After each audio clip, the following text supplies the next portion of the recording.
in your head. Gnomes ruin everything.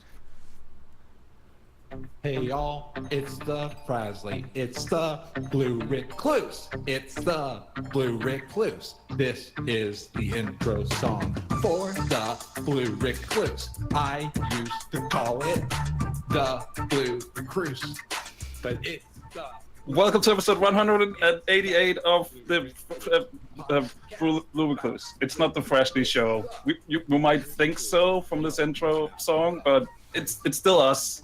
My name is Martin Larsen, and listening to the podcast about everything Legion.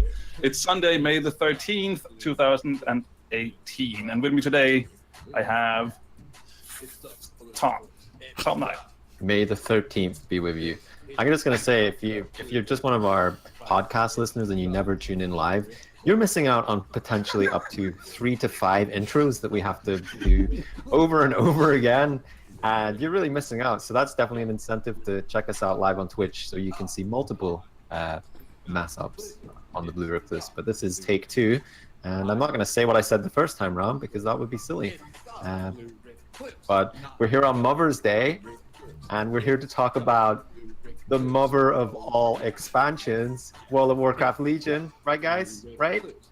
Maybe not? Who knows? That's what we're here to discuss. What do you think, Michael? I think that Tom said he wasn't going to say the same thing, and he ended up saying the same thing. But it should be a good episode. I'm looking forward to it. So without further ado, let's continue on. And if you haven't guessed, because if you're not watching live, then how would you know? We have Frazley on the show. How you doing? I'm doing great. Hello, everybody. So I think with no further ado, let's get the show started, and I will try to press all the right buttons so we don't have to do all this again. Here I come. I said something to loosen. Stay a while and listen. Well met. You are not prepared. This better be good. Existence is mysterious. Loud and clear. Hello there. Greetings, traveler. Welcome to the Blue Recluse. There we go. We got into the show. We got it started with a little help from Dusty's daughter, Dusty from the Blizzard Umbrella. So thank you for that. Today it's going to be a little bit different because we're going to take a look back at Legion, a Legion look back, talk about everything Legion, because Legion is over. The Legion is dead. Spoiler alert. So You're supposed to say spoiler alert before you spoil it. Oh yeah, that's how it works. And we have Frazley with us as well to help us out. So before we jump into everything, Frazley, for those who might not know who you are, maybe a quick introduction is in order. I'm a gnome. I came back to WoW right before Legion, and got into podcasting, got into different things. I listened to so many podcasts, so I've just been there. If you overlook me, that's because I'm a gnome, so I'm short. There we go. Short summary from a short gnome. Summary. Exactly. Or sorry, Well, I shouldn't say short gnome. I should say gnome, right? Short. Well, there are some short gnomes, I bet. Okay. Because once WoW gets different height options, like Final Fantasy 14 has height options even for Lalafell, so I was actually a pretty tall gnome. Or pretty tall Lalafell. 2 pixels high. 2 pixels high. Yeah. 2x4. All right. I think because the Legion had quite a few patches, so I think we should just jump straight into it. Or what do you guys think? I don't know, because that's how Alexander prepared in we the are. chat is saying it's the worst expansion. Maybe we just need to cancel this episode. Why are we even highlighting this? Let's just forget about it. Okay. That's the show. Thank you for coming. Hi, everybody. Frazley. So, Thank you for having me. anyway, before Legion came out, there was a little pre-expansion patch with some invasions, and some loved them, some hated them. Maybe. What were your thoughts, Tom, about the pre-expansion invasions? So I've been doing a bit of science behind pre-expansion events, and you can actually correlate how successful an expansion is going to be by how good the pre-expansion event is going to be. For example, Burning Crusade. had a demon invasion event. Lord Kazakh was tearing it up in Stormwind. Pretty good, pretty good. Not a bad expansion. Wrath of the Lich King had an epic pre-expansion event. We were turning into ghouls and we were ravaging through the lands. Pretty good. Cataclysm, who can even remember that pre-expansion event? I can't. Warlords of Draenor, I don't know what happened there. I don't really remember Mists. I don't think they had one for Mists, because it was in the Mists, so it hadn't been discovered yet. And Warlords of Draenor. So there we go. This pre-expansion event was pretty good, I thought, and it set up the kind of precedent for the expansion pretty well. It was using the scaling technology in the zones. People were just going out there, leveling their alts, getting ready for the expansion, and just getting used to killing demons. I think that was maybe the key point there. It's like they injected a little bit of green into Azeroth, just as a little teaser. Do you like killing demons? Because this expansion is for you. Do you So like much the color green. green? I do. So So yeah, pre-expansion events, I really enjoyed it. They were good fun the first time around. You did them. After that, it got an amazing way to level alts. So thank you for that, Blizzard. I love that. Frazley, do you have anything to add to the invasions? What did you feel about them as a short gnome? Well, they should have been longer. 2 weeks was not enough, especially when those 2 weeks I was traveling to my sister's in Connecticut. And apparently there was the Olympics going on. I had no clue about that because while my family was over watching the Olympics together, I was hunched at the dining room table in like the dark room trying to get like my fell spreader, trying to get all this like transmog. So they're like, what are you doing? I'm playing World of Warcraft. Can't you do it in time? No, we have 2 weeks to get these things. They're gonna be gone forever. Yeah, plus Okay, the Olympics is like every 1 month. 4 years. That comes around far too often. Some of this stuff is one time only, right? Yeah. Exactly. I agree with that. Then finally, the expansion actually hit. We got to go to. We got invaded by the demons for reals this time, and so we had to go to the Broken Shore in a scenario that before we could start leveling, and stuff happened. People died. Tears were shed. Michael, how did you feel after that scenario? I liked it. I actually did both of them at the time. I did the Horde and the Alliance, which was pretty cool because if you didn't do the Horde one and you just did the Alliance, then it sowed the seeds of hatred. And sorry, I have to cut in here and say that the Hordes are scumbags. Don't play the Horde side of the event. Wow. Actually, you should only play the Horde side because you get the most out of it and you actually get all the information. Okay, so don't listen to Marty. But I really enjoyed it. It was my first time being a part of something like this, and I do want to say that it's not fun right now. I put an alt in that area, and I had to go through it, and I'm like, this is like long, drawn out, boring, because there's not a lot of people doing it. So it just doesn't have the staying power. But at the time, back in the day, it was a moment to remember. I was gonna say something, but I've just traveled back into the cinematic, and the Broken Shore was a pretty epic. Puff of green smoke. What was I gonna say? I was gonna say, if the Horde hadn't have chickened out, this expansion might have been over. Maybe we wouldn't have got a 7.1 because it would have been done and dusted. Yeah, we would have kicked the. Well, it was done and dusted. It was done and dusted in some ways. Sorry, Varian. But it's. I mean, that specific moment is going to resonate throughout. Is it Wrathgate? It resonated throughout the expansion itself to a degree, but I think we're really going to see the implications of that in Battle for Azeroth now, because we're like, oh, well, we've dealt with the Legion, but you did a bad thing, Horde. You did a bad thing. And yeah, I mean, maybe they didn't want to be on the same battlefield as a gnome, because we had a gnome in an in-game cinematic, Frazley. I mean, this is the real reason why we got you on today, because there was a gnome in an in-game cinematic. Yeah. I mean, Wow. that was mind-blowing in the gnome community. I mean, And Mekator, There's a gnome community. They're in the gnome community. It's full of awesome people. We're in shock here. Everybody is speechless off of this news that there is a gnome community that no one has seen. People overlook it, but it's amazing. Just look down at your knees, Michael. It might be there. What are you trying to say? I am busy podcasting right now. Oh boy. But finally, after having to watch Marion dying, I feel like doing this.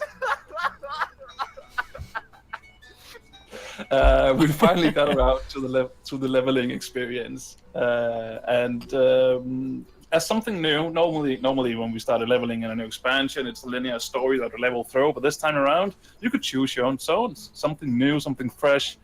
Tom, what were your thoughts about the leveling experience and that you could choose where to go? And where did you go first?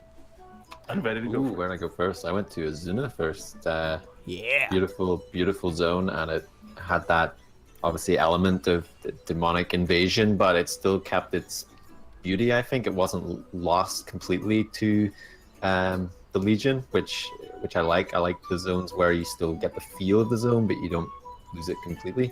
And yeah, I mean, we saw this tech in the pre-event.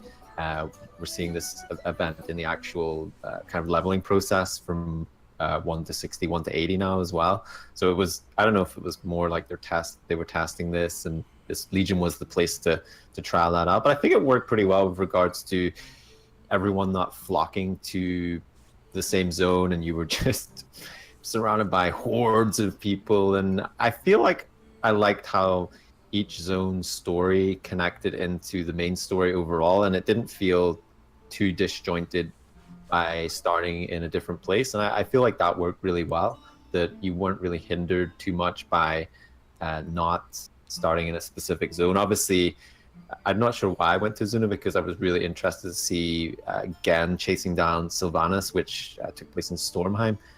So I think that kind of worked, and it's a way just to have that potential freshness when you go into an expansion as well. If you have alts that you can go to a different zone and start, because I think in the past we've been used to having to go through a certain order, and you just get that zone you dread, don't you? You're like, oh no, I have to go here now. It's like, but with this you could kind of potentially avoid a zone before flying.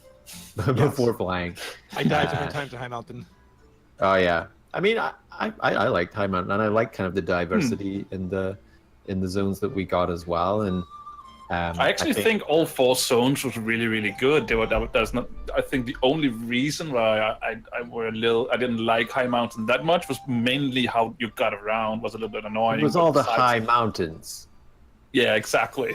God damn, it's living up to its name. It did. But besides that, I actually think all 4 zones were really, really good. They were really well crafted, and layout and story-wise, all of them were really good. They felt different. Mm. And the one thing I liked was the feeling of adventure.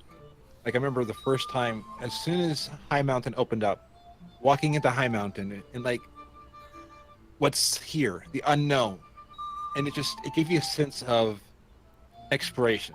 And then, like, when you got into Suramar, what's this? Where do you go here? I mean, it felt fresh. Mm. I preferred the 2 zones of Azuna and Stormheim. I went to Azuna first, and this was the first time that I actually got to level in current WoW content. Before then, I actually didn't even get to do the the pre-expansion stuff, because I wasn't max level yet or around there yet. So I was still leveling at the time. But by this time, I was all caught up, ready to go.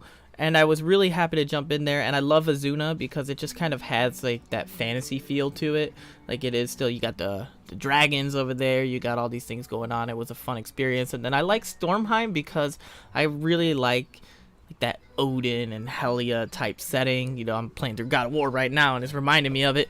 And I like that type of setting. I did not like High Mountain, and I actually did not like traversing through Stormheim simply because they're kind of similar, where there's like big mountains blocking you in certain areas. You didn't like the and- grappling hook? I thought that was cool. I like how they gave us. It was fun, little- but then after a while, it was like, oh, now I gotta click that hook. Okay, it goes through the animation, and then I gotta do it every single time, and eventually it just got a little bit tedious. But I mean, I like the idea, so. I kept overlooking the grappling hook. I couldn't see it, and then I was like, "There's a grappling hook right there." Where? You're Oh! running all the way around the mountain trying to find a separate path, only to realize there was a hook right above you. Like people told me Surmar had grappling hooks. I was like, I didn't find that out till we got flying. I was like, oh, that would have been helpful. Oh, really? Yeah, no, I knew that. Okay. So, my favorite leveling zones, I think, was probably Stormheim. I really enjoyed that zone. Again, because I'm Scandinavian, I really like Norse mythology, which this is heavily influenced by. So I've really enjoyed that. But besides that, I really like the Val'sharah as well. I like the Druid storyline in there, and we lost another great. Tyrande, I'm so defenseless, Tyrande. And we lost another great character in World of Warcraft lore there as well, which I don't think a lot of people saw coming. And there's a lot of reaction videos on the YouTubes where people are cutting onions while they're watching those cinematics, probably myself included. So yeah, I didn't even enjoyed. I didn't even have ties to the character, but when I saw the cinematic, I was like, wow, this is like really well, because I'm like, no, looking at it, and then what transpires afterwards is just like, it's a great storyline there. It's a great storyline. Yeah, I didn't cry because I was like, I've still got Ysera in Hearthstone. It's no worries. Still got her in card form. It's all right. She'll be added to heroes now. It's good. It's where they all go. We have like one dragon in Heroes. Technically two. Yeah, I think they really set up the risk reward factor, didn't they? That we were starting to lose big characters that you maybe didn't expect. And I kind of hark back to when me and Marty tried out the beta for Legion, and first thing we were in Dalaran, and next thing it was like, King Anduin win. No, can't speak. I'm getting welled up here. King Anduin wants to speak to you, and we're like, what? The king? Oh. What? He's not the king. But it was interesting because in the actual cinematic trailer for Legion, and Varian was writing that letter to Anduin. I remember kind of looking to you, Marty, because we were watching it together, and we're like, is he gonna die? Like, is he gonna die? And he doesn't die in that cinematic. He comes out fighting, and it's it's a great feeling. But there was that element, and if you kind of look at connections between the cinematic on the Broken Shore and that trailer, they kind of connect together, and it is like this message of he is going, and Marty actually made a pretty cool tribute video to Varian Rin, and there's some cool kind of cross switching between the two, which actually connects really well, especially when he's like falling through the water and when he falls off the airship as well. It's really, really beautiful, and they gave him a good send out, we'll say that. And I'm sorry we've brought it back to Varian again, but it was the whole Broken Shore thing was just was such a great way to set up the expansion and the risk factor there. It was an epic moment. Yeah. Yeah. Yeah, and I think that's one of the things that the Legion wasn't afraid of. It's like this storyline has been going on since Warcraft 1 pretty much, and now we're finishing it off, and we can't do that without also killing off a few characters here and there, because there needs to be we have to have that reason to keep fighting, right? So I think that they did that really good, and they told all the zone storylines super, in my opinion. There's still room for improvements, obviously. I think they had to rewrite some of it because they figured out that they could actually do this leveling, the scaling leveling zone. So I think you could feel a little bit here and there that they had to do this, but overall I think it worked. And I'm really looking forward to see how they're going to do it with Battle for Azeroth, what they've learned from this experience, and how they're going to improve on it. Yeah, The thing I loved was the cinematics. The in-game cinematics, when they had them, were amazing. And that's one thing that I feel WoW's getting better at is making the story Storytelling. less in books and more in game. Because That's a really good point, because there's a lot of things that we, as if you're interested in lore and if you've read the books, there's a lot of things that we know that people in game doesn't necessarily know, and I think they're really good at actually. Oh, all right, you need to know this, and this for this story to make sense for you, and they actually brought it into the game, and I think that was great that they actually did that to tell the story inside the game. Sorry that I interrupted you. Oh no, and that's the way. I mean, I hope that the books become less of a requirement, because I think the books should supplement and give you more detail, but the game itself should be standalone and give you all the information you need.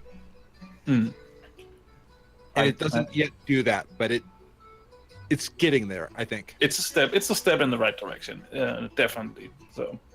I actually like because I read the Illidan book before the expansion came out. It was really good to kind of flesh him out a bit more, and they did a really cool thing with him where they took a few flashbacks of him in the past, and I really expected that to continue a bit more. It kind of stopped after a couple of quests, because obviously we were trying to find Illidan after he'd been captured by Gul'dan, but I really like that aspect of how they covered parts of a character's history, and there was like moments from big kind of key epic moments in the past that tie into the current game as well. And I just liked how they took that flashback aspect of things. And I know myself, I've been a big fan of like the Caverns of Time, which is always a great place to go back and tell these stories of epic battles or key moments in Warcraft history. And I love going back in time. I mean, we like time travel, right? Yeah. Except World of Warcraft, but Favorite expansion. that wasn't really going back in time. That was more going To an alternative timeline. Yeah, it's not really. It's not seeing history. It's Okay, kind of, let's discuss parallel timelines versus going back in time. we've got Doc Brown on the line to. Well, you need 1.21 gigawatts and. Go back. Great Scott! That's heavy. That's all the mass and weight, Marty. That is heavy. Why are you calling out Marty? I know, is he chicken? Hey, who are you calling a chicken? Let's go into endgame content then. We had a lot of. Sorry? You yellow? Okay. All right, let's move away from the Back to the Future references. Now that we got the Back to the Future 3, let's move on. All right. I like that one. All right, we had a lot of stuff going on when it came around to endgame content. Let's start out in everybody's favorite endgame zone, No. Suramar. I love Suramar. I love Suramar, and I know a lot of people didn't. But I had a Because you're partner. a tank. Because you're a I had tank. a partner in crime, so me I and my was a tank. girlfriend leveled up together. Then we hit Suramar, and I was a tank. She was a hunter, and we had like no issues in Suramar. We loved the epic feel of it. It was it was heavily populated with mobs. We kind of blew through it, and we still had to be a little careful of overpulling elites and things. But it felt the danger was there. The danger of being in a zone and feeling like, oh, actually, I can't just run in here and not think about what I'm doing. And it had that grand scale of a city. It felt so good. It felt That was a proper city, seriously. Yeah. there was so much to it, and there was those grappling hooks on the roof, Frazley, and you could try and sneak around like Catwoman to get by, and then you had like hiding in baskets. So it was like Metal Gear Solid. It was better than Metal Gear Solid 3. And there was an add-on that whenever they saw you could play the Metal Gear Solid. Oh really? Amazing. I really enjoyed Suramar, most of it. I think I think the city sometimes could be a little bit annoying to traverse, especially when you were just wanted to get your 4 world quests done for the week or whatever. No, for the day. But overall, I really like Suramar. I think it's one of the better endgame content zones that Blizzard has created, and I love that city. It really feels like a city, and you felt the danger, and you had to sneak in and being all ninja-like. I loved it. I really loved it. most of the time, except when I got spotted. And there was a feel like you're going into this city that's been closed off for a long time. You're kind of sneaking in. So it did have that feeling. I think the rep grind, there were a few things that made it monotonous by Murloc that were just not as much fun. So I mean, it felt long at some points. In game design, I think you could feel the artificial mechanics. I did not like Suramar. Why go? For the kind of like the same reason that you guys actually like it. You guys like it because it was challenging. I don't dislike it because it was challenging. I dislike it because it seemed like if you make even one mistake, then you're stuck in that spot for like a long time fighting bad guys, because I was a tank. And it would take me so long to kill something that everything would respawn, and I'd just be in this constant state of pulling things versus let me just run forward as far as I can, die, run back to my body, and run forward as far as I can, die again, just so I could get to the point that I need to in order to find my way. I got lost a lot. I don't know. War, Michael, you're not supposed to go into war alone. So, I mean, come on. I was just trying to find the damn mask, okay? And I could not find the right quest or whatever. Without flying, Suramar was annoying and tedious to me. But I think that is what we are saying as well, all of us, that it was a little bit too, I don't know, crowded, whatever. It was a little bit too dangerous. No. Maybe, I don't know. I love Not- that. Bring not back too those days dangerous. bring back the days of going into Schoolomance and you looked in a corridor and there was about 50 mobs. It was like, this But in Skolomans, you have 5 people, so I mean that's different. Just be that person and be like, if you want challenge, play on a PvP server. Hey, the way I Oh look at my it, god, I would not like to be in server on a PvP server, to be honest. oh man, yeah. Dark Wow. Soulcraft is coming out soon. Oh, class server, so. But yeah, Suramar was fantastic. And I think we already touched a little bit on World Quest as well. World Quests was the new addition instead of was that a? Did you mark to say something, Preston? On World Quest, the Yeah. one thing I did not like about it is from the beginning, maybe I misheard. I thought World Quests, they were going to add more and kind of keep adding things throughout things, and that I thought I had heard like it was built in a way that they didn't have to patch it in, but like each week you would get a different World Quest and they would keep adding things. It got stale. The same way where I felt like I was doing the same thing. I stopped listening to the storyline in World Quest after I was like, oh, it's the same thing. Go help this person 1,000 times. It didn't have enough variety. I know resources and developing, it can be challenging, but But you could herd kittens. What else could you want besides You could herding crack nuts. kittens? those kittens, after like 20 times, they could just herd themselves.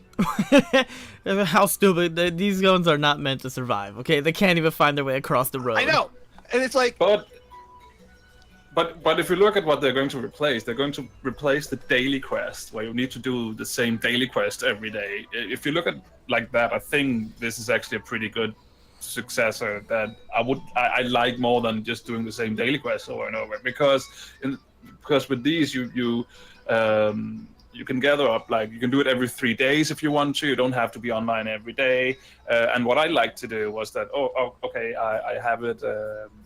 I have 3 days worth of World Quest now, so I can plot my my route through the isle and do the quests, so gather everything up and do it in like less than an hour, and that's I like to be proficient. I like to play that way. So for me, that was amazing. I do agree with you, Frazley. Over time, it grew stale. They did add new ones here and there, actually, in the patch cycles, but that's good. Because yeah. I think if what I'm hearing, this is going into kind of speculation mode for BFA, if they're going to be opening up the game world at 120 and they add World Quest, they need a World Quest team, and they need a team that its job is just to keep adding World Quests. Otherwise, it's going to get stale. I'm going to do the same thing over and over again. I liked the fact, like, even like archaeology at least felt less stale because you had a long cycle. With World Quest, I helped one area, and then like about a week or two later, that same area was on fire or something, or like the squirrels were like on nuts. I'm like, no, I just helped these squirrels already. They lost them again. Yeah, Clumsy. The couriers in Suramar are not very good. and the Arkwine. Somebody in chat was like, "How about the Arkwine?" I was like, "Yeah, how many Arkwine have I made?" It's like, But it's wine like- is important. Yeah, it's that is true. a lot of why we fancy do dinners the going on, okay? You need a lot of Yeah, wine. I mean, we need wine in the Blue Recluse every week. So somebody needs to make that. No wine, no show. That's what we. Yeah, That's our exactly. motto. Marty won't show up if there's no wine already ready. Exactly.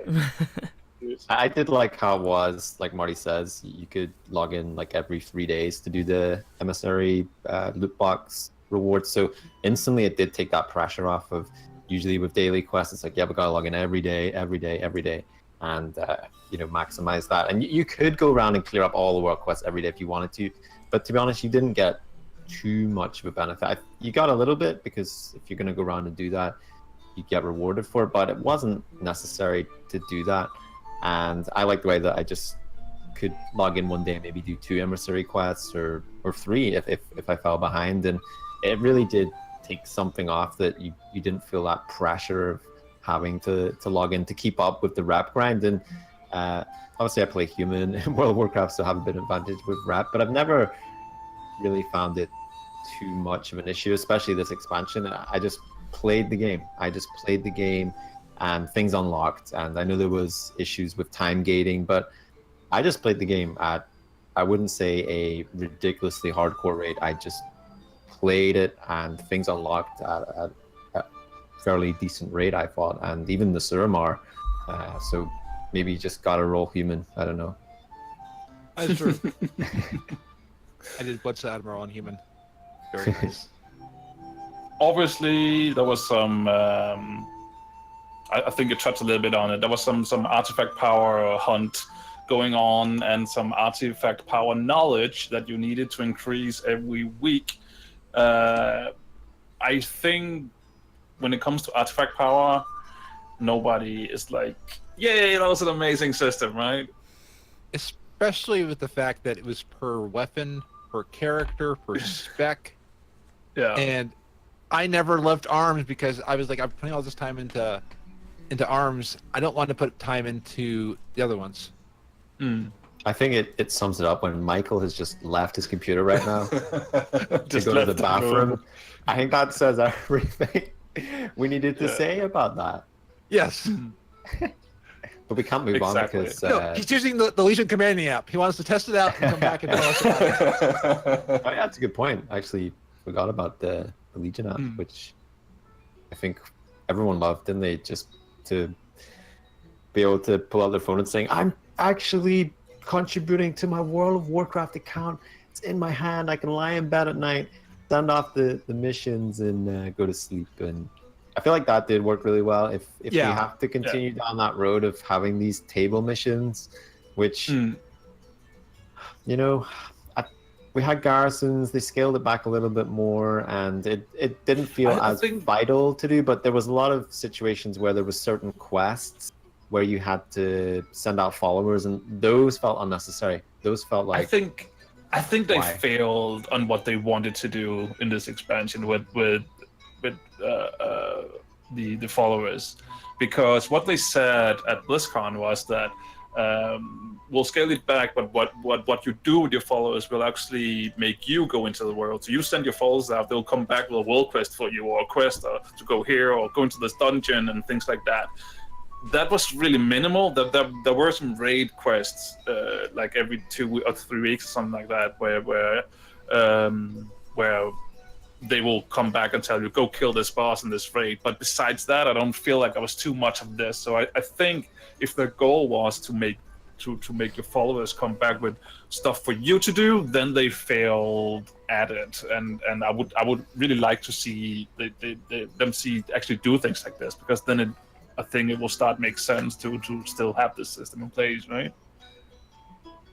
yeah, I mean, it's finding that balance of, it's not too bad if you don't really want to focus on it, but people who do put the time into it, get something from it. But I would rather move away from it, to be honest. It's I mean, it worked quite well in the kind of class order hall, and you were recruiting people of note and people from the past as well that you'd maybe had interactions with, and it was a good way to integrate NPCs like that, and you did get a little bit of an interaction, a bit more story as well. And I think I mean, it is a good way to bring characters to light that way, but I just feel like that whole having to keep checking to do missions and having it on the phone did make it a lot easier. I mean, not having to log into the game worked as well. But I think I agree with Pete in the chat as well, because now we've lost like the auction house app. Maybe we need just some sort of all-in-one, remade app that we can access a lot of things just in one app and not have it spread out over various. What is it? 4 apps or something right now? Yeah. There's the Battle.net app, there's the WoW app, there's the Authenticator, and the Legion Hearthstone. app. I And the understand the Hearthstone, authenticator. that's I fine. think that one should still stay separate, security-wise. They can update it faster than the other ones. I'd rather keep that one secure. Yeah, that makes sense. But everything else can all go into one. I mean, Battle.net can go into one. Yeah. The gnome's looking out for security. I mean, that's obviously a tech issue, and we The overlook authenticator on iOS is really cool. It backs up to your iCloud. I got a new phone, and I had downloaded my serial number to my password in case I needed it.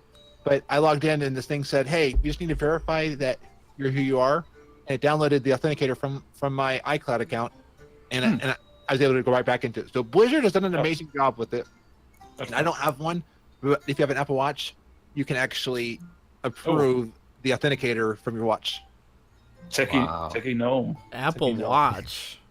This is the Fitbit, so I don't have that right now. Don't lie, Frazley. Don't lie. So legendaries, I think over the course of Legion, we have talked a lot about legendaries. So I don't think we should go into a big discussion. I think we have talked enough about legendaries. I think most of us are happy that it goes away in the BFA. Yeah. So let's just end it with All that. 9 of mine. Then we have dungeons. Dungeons. One thing that changed is dungeons doesn't give as much XP anymore, so it was not a viable way to level anymore. But instead, that is sad. But one thing I think was good was the storytelling. That when the zone was over, you actually got, here's this quest, go to this dungeon and finish off the storyline. And I really liked that because you actually understood and knew why you were going into this dungeon. And my favorite zone that isn't a Legion zone is actually Westfall. I think Westfall does this really, really well, where they actually introduce all the characters while you're leveling through, and you know exactly when you go into the dungeon that, that's that guy and that guy I met over here and things like that. And I think they did a really good job in Legion to actually explain why we needed to go into the dungeons. Yeah, and they did some amazing job with certain dungeons. Like I enjoyed the Court of Stars. That was cool, and I enjoyed. It was just amazing. Just like you're going to the city. I mean, after doing it 26 times, I didn't like the city, so I didn't like going in there for a dungeon. Okay. Sorry, go ahead. Oh no. For me, I absolutely loved the dungeons, it's really weird because I struggled for the longest time to get comfortable doing group content, especially since I wasn't in a guild when I first started. It was more of me just kind of playing the game, and I would pug everything, but I was really nervous to even jump in there to begin with. But once I started doing dungeons, it was my main source of content that I love to do. Just in like my free time, I'd queue up. People would be like, why are you doing it? You don't even need anything. Like, you don't need the daily heroic. You've already done it. And I'm like, well, I don't feel comfortable doing mythics, and I really enjoy doing dungeons, so I'm just gonna jump in there and do it for fun. One of those crazy concepts that people play games for. Yes, but like Marty said, I love how it fleshed out the story, And in order to finish up some of these storylines, you had to see it because certain things would happen in there. And I was just like, this is freaking amazing. I love it. It kind of gives you that MMO feeling where like you have to do group content in order to experience certain things. And I love that atmosphere to it.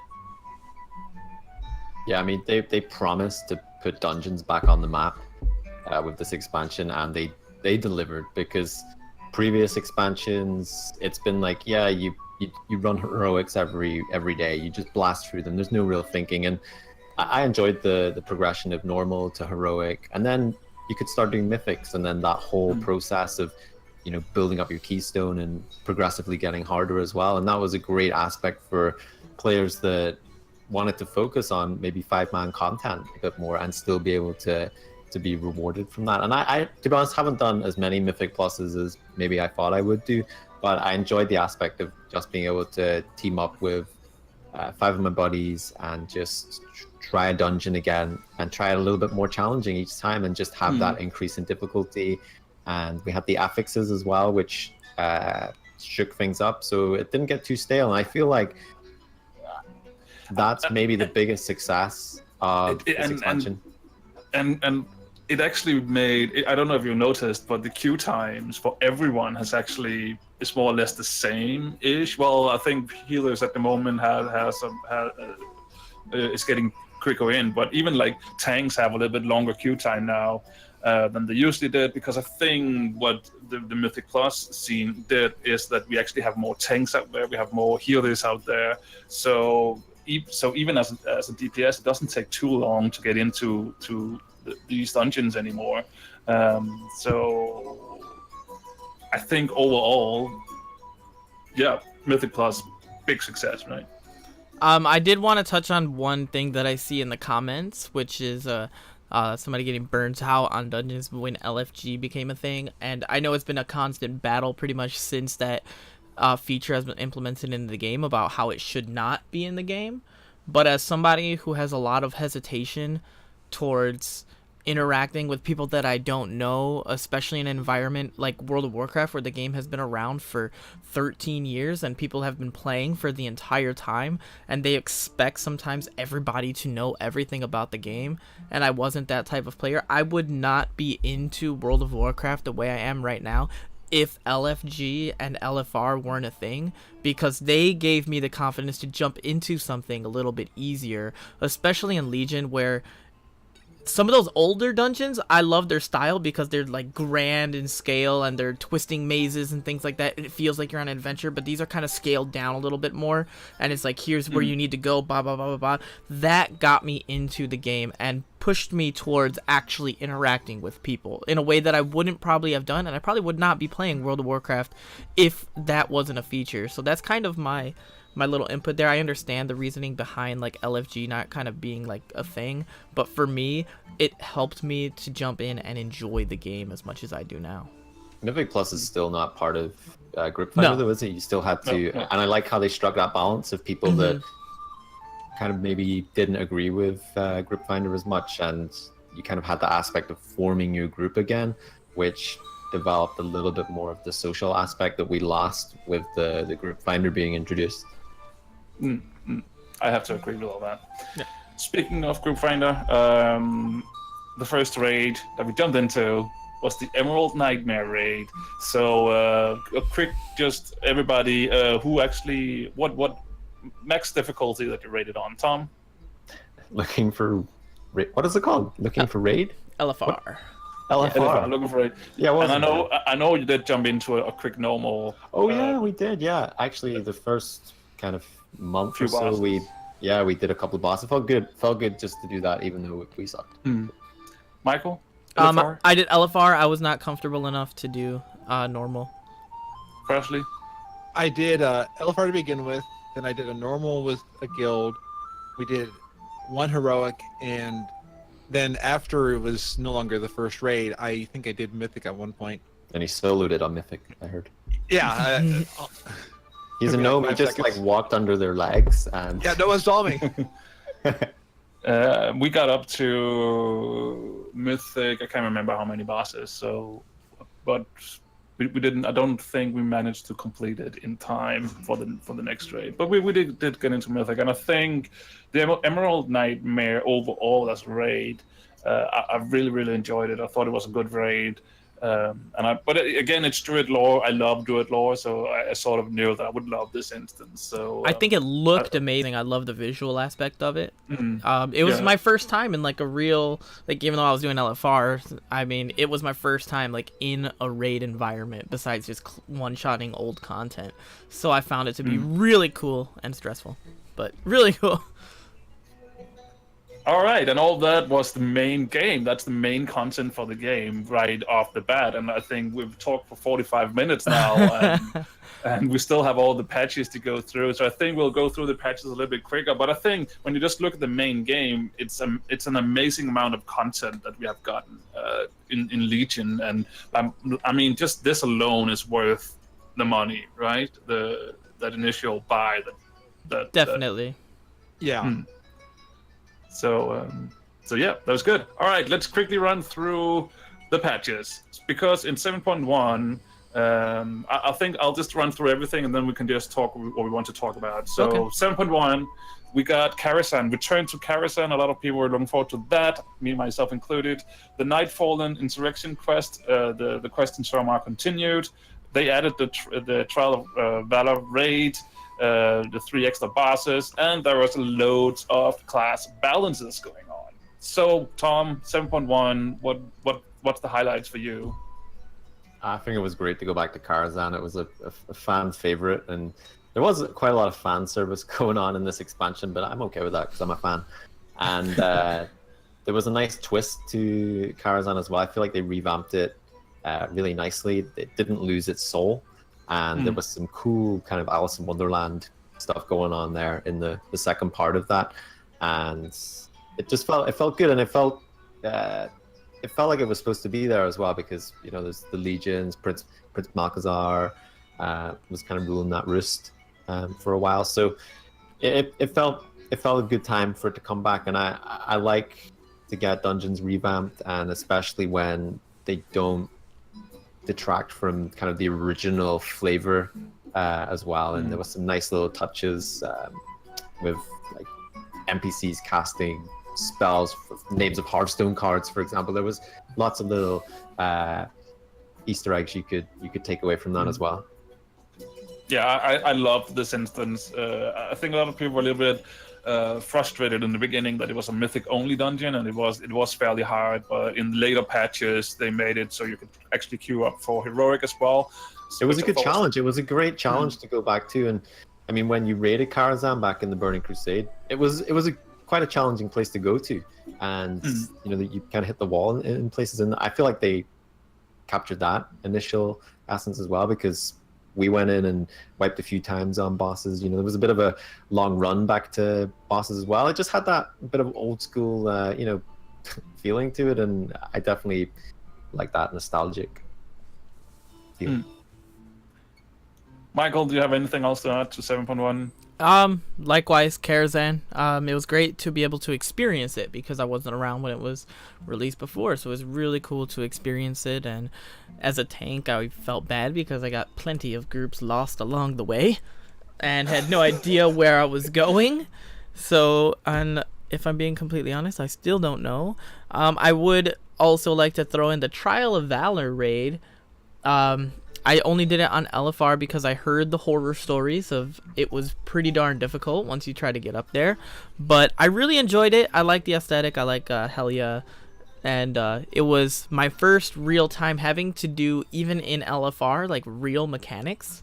Because in Helia you have to have like the group set up on the sides and all that. And I was like, oh, this is kind of cool. Did it once. I didn't mess it up. So it's all good. I really enjoyed it. I think Trial of Valor is among the raiders in general. I think not a lot of people like this. I think Blizzard over-tuned it a little bit too much. But I mean, again, I'm a sucker for Norse mythology, so I sort of liked it. I think Frazley highlights 7.1. Anything to add? Just that they added content. I was still getting up from 0 to 110 on my alliance because I had leveled to 110 on my horde, and I moved to the Alliance again. So I didn't get any of this content till like Kira's was on Heroics in the queue. Trial Valor, I didn't do LFR till I think 7.1 or 7.2. They really But- did get the feel good factor with this too, because didn't they announce it not that long after Legion had come out, and we were like, I think content they patch announced already. It, yeah, I think they announced it pretty much like the week after Legion went live, or maybe the week before, or something like that. It was so crazy. It was like we have never experienced something. Wait, like did this they not before, announce so- it before Legion came out? I think it was before, yeah, something. I think it was crazy. It was like, oh my god, we already have the first content patch announced. This expansion is going to be awesome. I think they were trying to let people know we're not going to repeat what we did with Warlords of Draenor. Mhm. Yeah. Then in 7.1.5, we got the Nighthold raid. Even though the Nighthold raid is not tied into the patch cycle, it's around that time it came out, at least. We got the time walking for Pandaria. We got Brawler's Guild back. More class balances. We got some legendary balances. Let's not talk about that. And we got the artifact power level boost items for alt. So finally, we're moving one step to close a little bit more alt-friendly Legion. So 7.1.5. Let's start with Michael this time. Any highlights you want to talk about? Time walking. Absolutely. walking. Yes, I absolutely love the idea of the time walking dungeons and now the time walking raids. I think it's a great addition to the game. In order. Spoiler alert. Oh, jeez, that's right. Maybe it's a foreshadowing. I love the idea of trying to refresh old content in some way, and this is a way, one, to, you guys alluded to it earlier, fan service. Once again, more fan service. Each and every time they come through with a different expansion, that you get to go through those old dungeons that you may or may not have positive experiences with, and you get to jump in there. You get to experience it. I think it's still, correct me if I'm wrong, I think it's still a little bit easier than when it was at the time, mainly because the classes are built a little bit more differently now than they used to. You have more abilities and things like that. It's a little bit, yeah. Some of them is probably easier. Some of them is harder because the just the play style back then was different. So and obviously then the dungeons are tuned around that.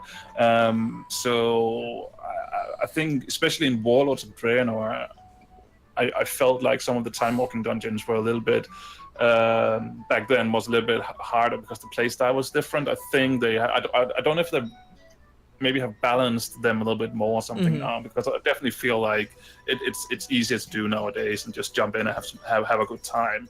I still think the Cataclysm dungeons need some tactics here and there that people are missing though. Remember Toll? Yeah, exactly. That's the first one that came to mind. But yeah, we got the Pandaria time walking, and I loved the dungeons in Pandaria, so I was quite happy to see them getting included as well. Frazley, 7.1.5 highlights from you.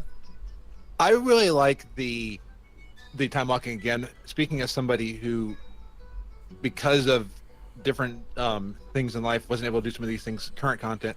It's great to be able to do this, and it's great for people who are coming to the game. I like that after 13 years, people can still come to the game and enjoy some of the older content. Because there's some great content out there. As I'm going through it, I'm like, wow, there's some good stuff out here. There's also some not good stuff, but every expansion is it's good and not so good. So I would say time walking, and I did enjoy. I enjoyed Nighthold. Like I did a lot of it LFR again. Didn't do normal till Tomb, but it was, or not even Tomb, Antorus. But like I enjoyed some of the stuff in Nighthold, and like the bridge. I mean, there were some fun mechanics, and I could tell some of these raids they were really trying to not make it the same stuff each fight.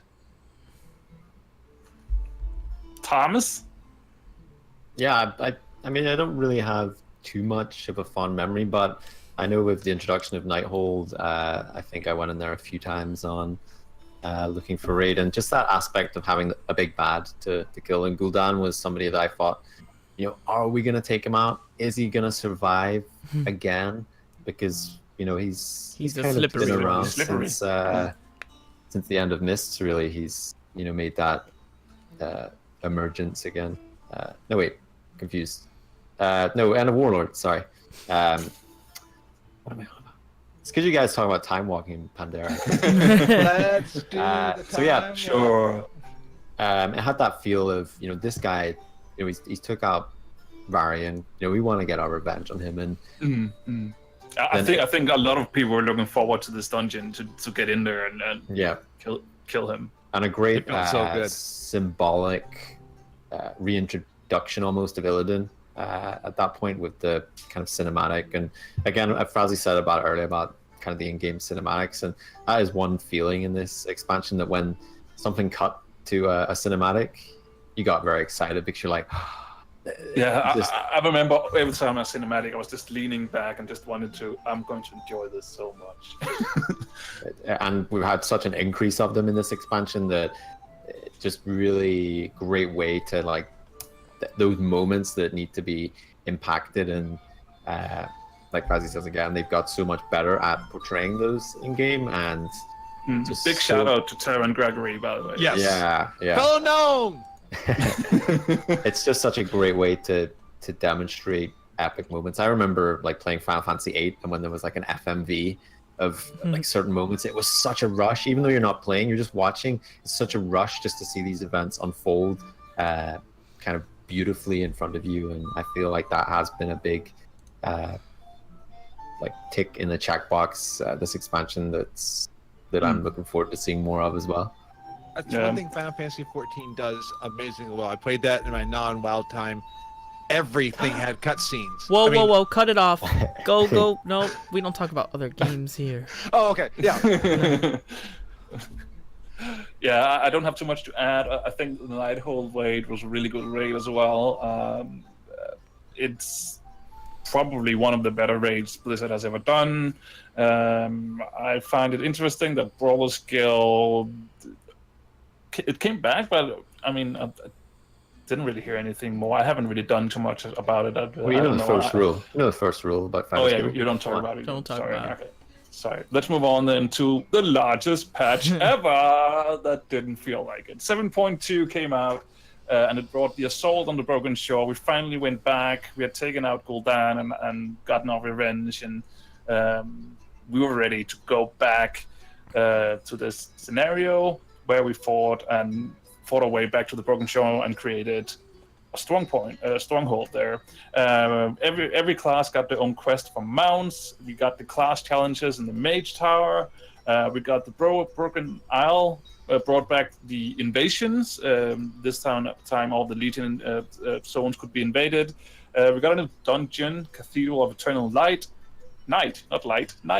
And for those who had kept up with all the achievements, flying was in an arm's length away, right, Michael? Yeah.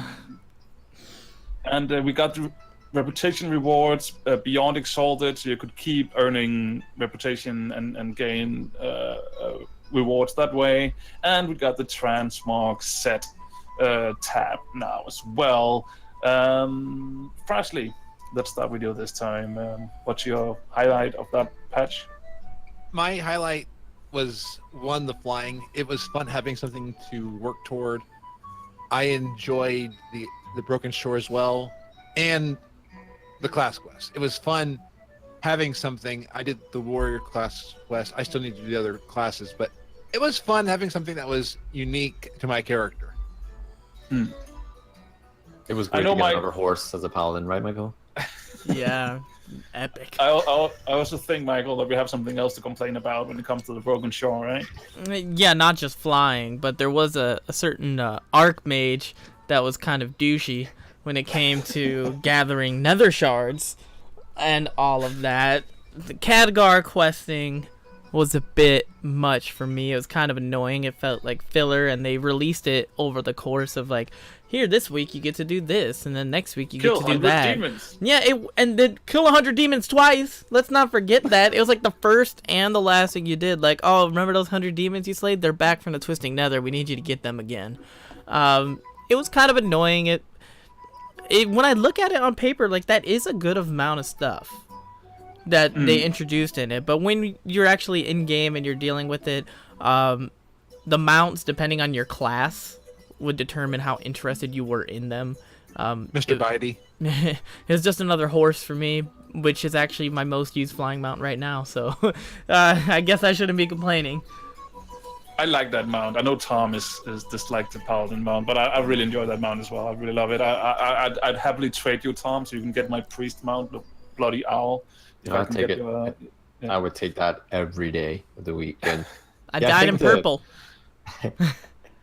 I think that whole aspect of 7.2, there was a lot of content in it, but just the way, kind of like Pete says in the chat, time gated, it just didn't feel like that much. And I remember kind of logging in, doing a few quests in 7.2 on the opening days, and then you were kind of thinking, well, what is there really to do now?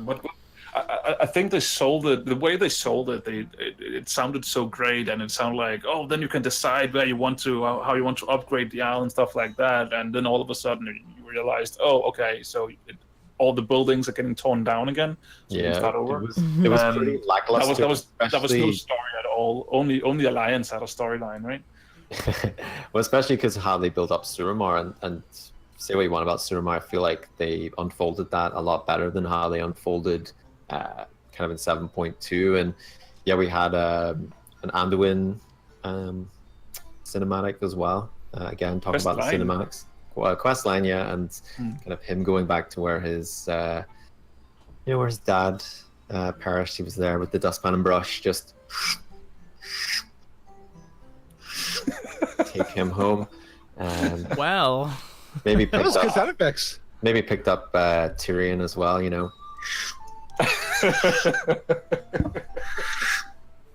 Take those guys home. Wow. So, there's a lot of dust. it's dusty in here. Got it on my shirt. I But got green dust on my shirt. no, I mean that was a great moment to see kind of Anduin and Varian with that connection, wherever they did in the eternal after sphere of life. I don't know how that really. Anduin changed in this patch. Yeah. Into Yeah, Brad Pitt. So So are we then going to Mars next expansion? Yes. In Or is that 7. That's Matt. That was Matt Damon. In 7.2.5, we got the first time walking raid, the Black Temple, so we could see what Illidan was up to back then. We got loads of micro holidays, honorable mentions as Trial of Style, which I enjoy really, really much. We had the Deaths of Chromie, and some more class challenges, and Tomb of Sargeras raid, which again is not necessarily tied into the patch cycle, but it's around this time it came out. So let me start out with this one. I think the time walking raid, because I was a little bit afraid it would be like just the time walking dungeons, go in, steamroll everything and get out, but it actually was quite fun to go back and do. At least the first time, because the second time it was around, we outgeared it. So as a guild, we didn't go back and do it because it made no sense to go back and do it. But the first time around, it was good fun. It was a throwback to the good olden days when we took out Illidan for the first time when we thought he was a baddie. But he wasn't. He was innocent. Sure. Ish. Yeah. He made some questionable decisions. It's a gray area. I'm right there with you with the raids. Both raids, actually, even though it's not part of the patch, Tomb of Sargeras. It's a big moment for me because it's the first time that I actually jumped into a normal raid. It was my first time bumping it up from LFR in the normal, and at the time, it actually made me smidge. It actually made me switch from a protection paladin to a retribution paladin because I could not tank Fell Claws from Kill Jaden. So I had to switch so I could actually do something, and I've been a ret paladin pretty much since then, but I'm switching back soon. And time walking, Black Temple, I actually just did it for the first time the other night. I live streamed it. We were in there for about 4 hours. Holy crap, it was not planned to be that long, but people leave sometimes and we had to get new people, but we stuck through it. It was in there for 4 hours, like a 5-hour long stream, and oh my god, Black Temple is super long. Like, it's ridiculous how big that place is. At least there's like sex couches midway through, so you get some action on the way, you know. Rest your weary legs, Michael. Give in to temptation. I don't know how many of you actually looked into the depths of Chromie, because I really enjoyed this part, and I don't think too many people did it, but it was really, really good fun. It's something I really want to see Blizzard expand upon, something similar to this, because it was so much fun. It was also frustrating in the beginning, but when you start to get the hang of it, it was so much fun, and I unlocked the transmog sets for all different kinds of them, because I don't know, I really enjoy this. I hope they do more stuff like this. Tom, did you jump into it? Did you try it out?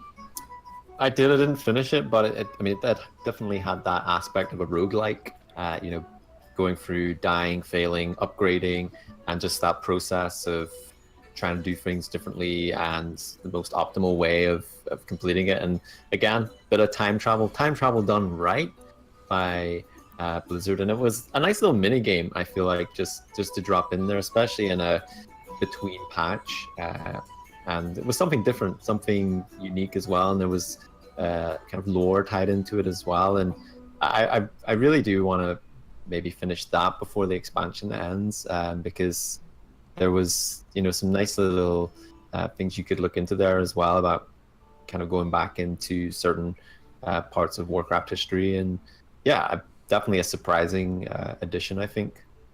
I enjoyed it so much. Yeah, I didn't complete it either. Sorry. I didn't complete it either, but I did delve into it, and I delved into it quite a bit. I just didn't want to look up guides, so I was kind of pushing through for a while, and then I got wrapped up with, I think I started raiding. Like I started going actually into the raid, so I got distracted, and poor Chromie is still trying to figure out what the heck is going on with herself in my game. So hopefully I'll go and help her out sometime soon, but she's a gnome, so... Or wait, no, she's a dragon, my bad.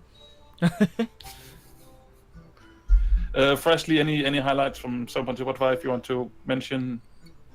I definitely need to try the Death of Chromie, but I did time walking the Black Temple at least once. I really enjoyed that. I enjoyed the micro holidays. I hope they continue adding these, because it is kind of cool when you have these small holidays and things are happening in different places. I've not done all of them, but I've done like the Murloc one, and it's just fun having content. I would like if there were achievements with it, but I understand why they're not adding it. It's always fun though watching Wowhead comments whenever one of these come out. They're like, "Why would you do that? That gives you no content." It's like, it's just something fun to do, some side thing.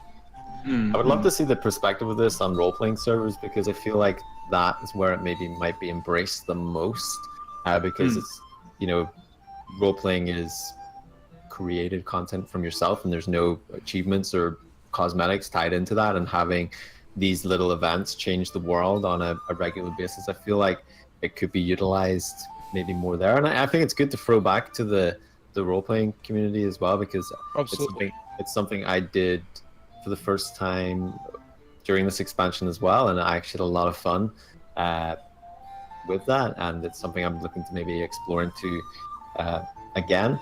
But yeah, that's what came to my mind with this. I haven't really done too much of the micro holidays myself, but I appreciate it being there from the perspective of, I feel like the RP section will definitely benefit from it. I have to agree with that. The only thing I've checked out is Trial of Style, because that's a reward for doing it. And it's fun. It's fun. Yeah, it's fun. Yeah, it is fun. But I don't think I would continue doing it if there weren't a reward for it. I got one thing to add for 7.2.5, and it was, once Tomb of Sargeras got beat, we now had this amazing new planet in the sky that could be seen everywhere. Yeah. And how many screenshots did you guys take? And just the different zones, and how amazing that was, just to have our landscape changed. Well, not our landscape, but our skybox changed, and just to see that looming threat from everywhere. That was cool. That was cool. That was brilliant, wasn't it? Just to have that, and we were like, yep.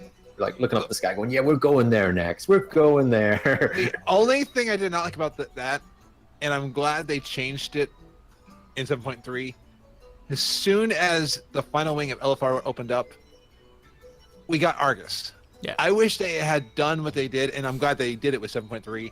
I wanted to go in and kill Jaden, to then have the sky appear. It was like, oh, that was much fun. Yeah, but yeah, from a Raiders point of view, where it when we got through it and it happened, it was amazing. So I can understand why you would have wanted that experience as well to actually go and kill the boss and then see it happen. Yeah, because then it was like, oh, there's something in the sky. Oh. Yeah, where did that come from? What's that? Maybe you should have gotten good and done a raid. Jeez. I'm a filthy casual. Jeez. 7.3 came around and it introduced Argus, 3 new questing zones with World Quest as well. We got a new dungeon. We got the Antaurus raid, invasion points, the Netherlight Crucible, which I don't want to talk about. So let's not talk about that. It's crap. Why did you bring that into the game, Blizzard? We got some more class balances, and artifact power knowledge is now fixed. So you get tons of artifact power, regardless of what you've been doing earlier in the expansion. So let's throw it to Frazley, because I think this is your home turf now. Argus, what do you want to talk about? I definitely enjoyed going to a new continent, or new planet. I was thinking new content. New zones. Yeah, it was Content net. It was A kind new of fun. planet. Yeah, and you were like leaving Azeroth, going somewhere else. I know we had Draenor and stuff like that, but this is in the current time sphere. We went there, and it was just fun. I died quite a lot, but I just had fun trying different things and unlocking things with the Vindicar until you got the Blingdicar, as one of my friends calls it. So it was a fun expansion. I was just thinking about like the rep grind for ally races, but all the different things. That's all the thing. Yeah. Don't think about that. Don't No, think about that. That's dangerous. Yeah. How about you, Michael? One thing I did want to just touch on was the invasion points, and how I remember I was really hyped when they first came out, and then it seemed to drop off almost immediately once you, depending on what invasion you randomly got versus how many people you actually had in there with you. I think it was like a great idea and concept that just didn't quite do what I thought it was going to do. I don't remember what I thought it was going to do, but it definitely did not. I did it the one time. I did not want to go back in there. I did it like a couple more times after that just to see if my opinion changed, and it didn't. I know my girlfriend struggles a bit with it too. She doesn't like them all that much either, but I feel like that's a missed opportunity. Yeah, and I think you're right. But nowadays there's an add-on that I can't remember the name of, where basically when you pop in there, it just says, "Hey, you want to queue up for this?" and then you click yes, and then it finds you a group, which is great because then you just do it like that. So is that still the World Quest group tracker? Is that the same one? Yeah, I Okay. can't remember what it's called, but I can find the name for you if you want it, because No. no. Nah. I've been using it on my olds because you know you can. There's the quest to do 3 of them every week, so they get the shots or whatever it's called, so you can buy the good gear for it. That's what I've been doing. So yeah. Going to a raid, get good gear. But no, I do think that it was a missed opportunity. I don't think they were as great as we might have thought it might be, but.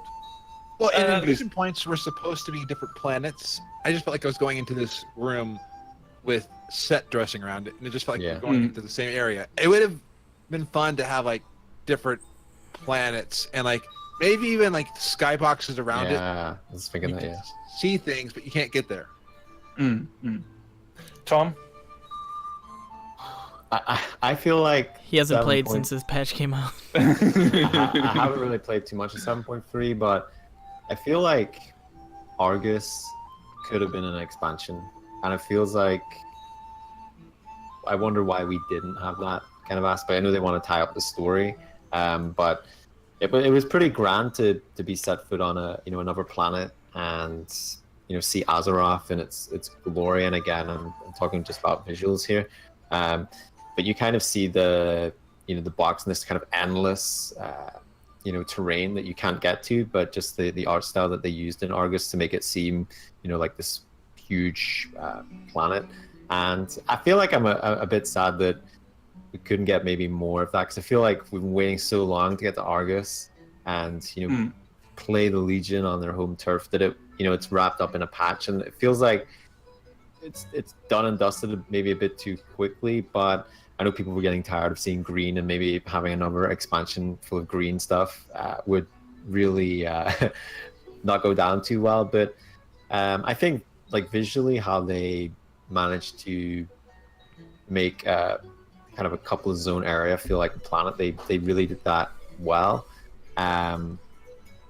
But I just feel like could got so much more of Argus if it had been like not just a patch. And I understand that from a patch perspective it was pretty good. This feels like the largest patch ever, right? Well, feels like something. But I mean, lore perspective, going back to kind of Valen's turf where he had abandoned, and there was some good touching moments there as well. But it's tied up the story, and again, pretty epic way to have an expansion again. Yeah. So yeah, I think I have one thing to say as well, and that's the raid. I enjoy the raid, but I think it's a little bit weird that we actually have nothing to do with Sargeras at all. yeah, You get everything served in a cutscene towards the end, and it's just, I don't even know what he's doing down there. He's a cloud, and then he's not a cloud, and then he stabs the planet, and it's weird. It's a little bit weird, and I think a lot of people actually wanted to at least try and punch him. Yeah, I thought we were gonna do that. Like, I thought everybody thought he was going to be like the last boss in the raid because he's the big bad. Not, hey, let's just do something so that it's like, what took him so long to hump the planet to Azeroth, and then just at that moment he's about to finally skewer it, he gets kind of sucked into a Ghostbusters box. He'll be back. Yeah, I mean, they've left it in a way that probably doesn't mean he's eradicated. He's not being he's not being put in that dust bag. So I agree, probably we'll maybe revisit him again at some point, because it does feel a bit lackluster the way that Sargeras. I mean, if you've read Chronicle as well, I know a lot of us have, that this kind of set the scene of Sargeras, Titan, and kind of just how powerful he is, and just to kind of be tractor beamed in. Yeah, like, well, it might have been great to be running along a sword and doing weird stuff, but yeah, maybe it's just like, yeah, we'll put that one on the sideline for now, then we'll focus on this, and then we can always pull it back, as we do, and have Legion Part 2. Last thing that is happening is there's a lot of like post stuff happening. There's a little quest line that is going to lead us a little bit into BFA. I think we're still lacking the last bit, actually, where we're going to deliver our artifact weapons and say, oh, we don't need these anymore, give us something new. But I think Fresh is dying. I spent 2 years making this weapon awesome. We don't need I know, it and anymore. it's gonna. I mean, like, what are they gonna give us next? Like a shovel? Yeah, that's the first thing you're going to have. Somebody in chat says fishing rod. There you go. Yeah. There you go. Hey, at least we're keeping the underlight angler. I worked hard for that one. Yeah. All right, Frazley, since you're the guest, let's start with you. Where does this expansion? Where do you want to place it? Is it like the best expansion ever? It's the second one. Where do you want to place it? Any like last comment, last reviews? How is the expansion Legion for you? I would have to say I wouldn't call it the best expansion ever. I never played it, but I would probably say Wrath is probably one of the best. I mean, the Lich King. it's hard to undo the Lich King, and that's just amazing. I would have to say it was a great one that really showed Blizzard has learned a lot. There was like a lot of system changes. It was a maintenance patch on the game at 13 years. Oh, really 11 years when they 11 or 12. But it was a maintenance patch, and it sets the story, but they still made it where they can give us a story. Because like the hot fixes, I think that was one of the biggest things, that they can hot fix things and modify things, and they even said, like in a lot of the Q&As last BlizzCon, Legion modified a lot of things that were going to keep WoW from being able to move forward. Michael? It's definitely high up there for me. Especially, it's the best expansion I've ever played. It's the only one I've played at current level, for those who don't know. I found it very enjoyable. Specific highlights, dungeons, cinematics for sure, especially ones involving Illidan Smirk. That's always cool. And the raids. I think that when I look back at it, the raids are diverse enough from each other, despite the game itself kind of leaning towards one certain aspect. I think the raids were individual from each other well enough that it was an enjoyable experience. Storytelling, it could be a little bit better in terms of if you do want to have these separate zones, not just have them kind of be isolated on their own. I would like to see a little bit more interwoven, things like that, and maybe some side quests could have been fleshed out a bit more. Sylvanas and Gen are a quick thing that I would like to see. So overall, I really enjoyed it. Tom? Yeah, it's up there for me.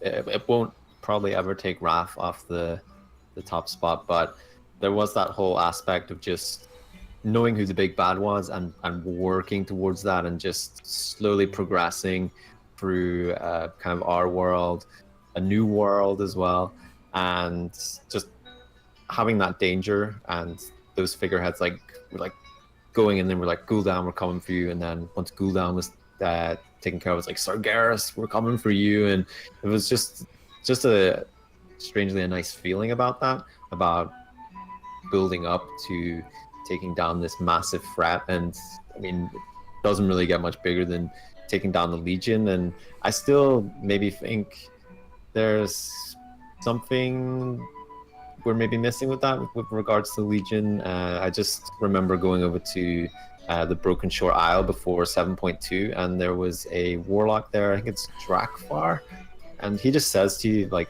they're not your enemy, and that's stuck with me throughout this entire expansion, that they're not your enemy. And I don't know if that will kind of come back in the future again. You'll know in BFA. Better pre-order if you haven't. But yeah, I think it's been a great expansion. I've definitely rekindled a lot of love with dungeons. I loved going around doing world quests. I think that was a great system. You're always going to get things that didn't quite work out for you, but yeah, I think overall we can look back with definite fondness and definitely moments there where we'll go, yeah, like, I mean, that's where we got these kind of gameplay elements, and they've worked pretty well, and now we carry what's worked forward, and we'll make it better. Me personally, I think was slightly better than Warlords of Draenor, and just slightly, a smidge. Just slightly. No, I actually think for me this is definitely in top 3 of expansions. I agree with you. I don't think it will beat Wrath of the Lich King, and I really loved Mist of Pandaria as well. And I don't think to say that. I just said it, and I don't think it beat that ever that as well. But it's definitely coming in on a solid 3rd place. I think overall it was a really good expansion with some good stories. They could have been, as Michael also said, maybe we needed to flesh some of it a little bit more out, but overall I think it was really good. The rating all the way through was pretty good as well, except for maybe one raid where it was a lot of soaking, but I think Blizzard are aware of that. So overall, I really enjoyed this expansion, and I really like all the system changes that they've made so far. So I'm really looking forward to see where we're going in BFA. I know a lot of people are on the fence of Battle for Azeroth. And to all those people, I just want to say, remember that a lot of people as well were on the fence of Mist of Pandaria, which actually turned out really great overall. So give it a chance, see what happens before you judge it, because I think that's your opinion, Marty, and you are allowed to have that. That is my opinion. That is my opinion. And you should accept it. I'm accepting it. But yeah, I just think give it a chance, because I think Blizzard has some interesting things in store for us. Well said. And with that, 1 hour and 25 minutes in, I think that concludes the Big Legion look back. Now do we talk about the things we don't like about Legion, or? Fell Murlocs? I think no. We'll just head out. Okay. I love how you have to think about it. Fell Murlocs, do I want to? Lost orders! Lost orders! So we're at the end. We had you as a guest, Frazley. Thank you so much. People who want to listen to you even more, where can they go, Frazley? Let us know. They can go to Frazlecast.com to hear my weekly World of Warcraft podcast. And definitely every week at the end after the Blue Recluse, y'all have all been amazing, and you let me send over the broadcast, so it's awesome.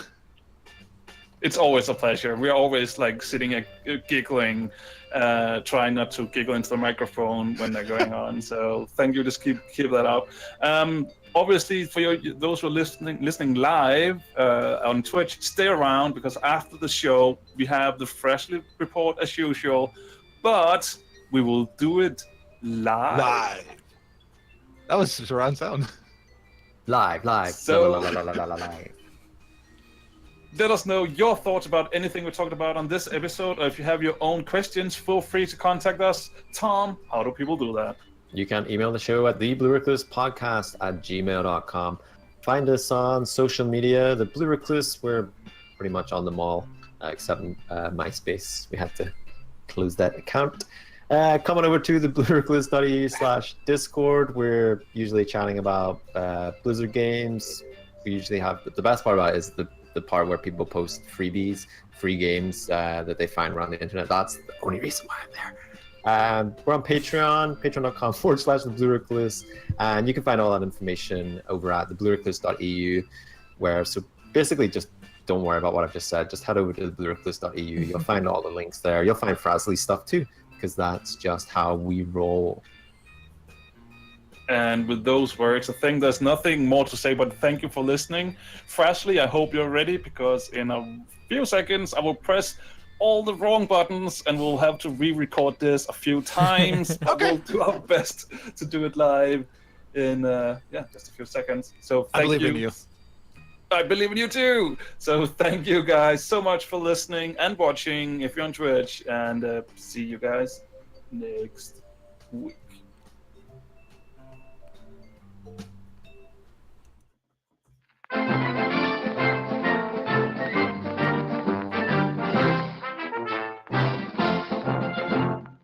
Welcome to episode 39 of the Frazley Report.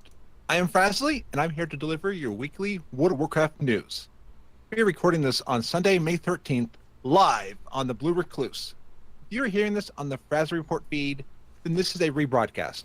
Hello from the future! Thankfully, robots haven't taken over the world yet, but Google Duplex is kind of scaring me. Look that up on YouTube. Since the Blue Recluse has been talking about the Legion expansion, I figured I should do a report and ask for the thoughts of the past and present faction leaders on how the fight against the Legion went. I was able to secure interviews with Varian, Vol'jin, Sylvanas, and Anduin. First up, we have Varian Wren. Varian, would you like to say a few words about the successful fight against the Legion?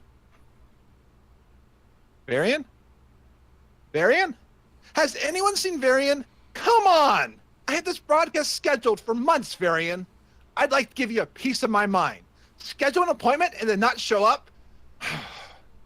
Okay, let's go to Vol'jin. Vol'jin, do you have a few words? Oh, Vol'jin. You certainly have a way with words. Oh, you sparked a fire in my soul. Your words might help burn the factional divide to ashes. Oh, that was good, Vol'jin. Okay. Let's move on to Sylvanas and then their thoughts. Oh, I'm sorry, Sylvanas. This might be one of your adoring fans. Hello? Hello, is this Recluse Pizza? Sorry, this is not Recluse Pizza. We're recording. Oh, I'm sorry. I just wanted some pineapple pizza. I guess Sylvanas doesn't like pineapple on pizza. Okay, let's go to hear what Anduin has to say.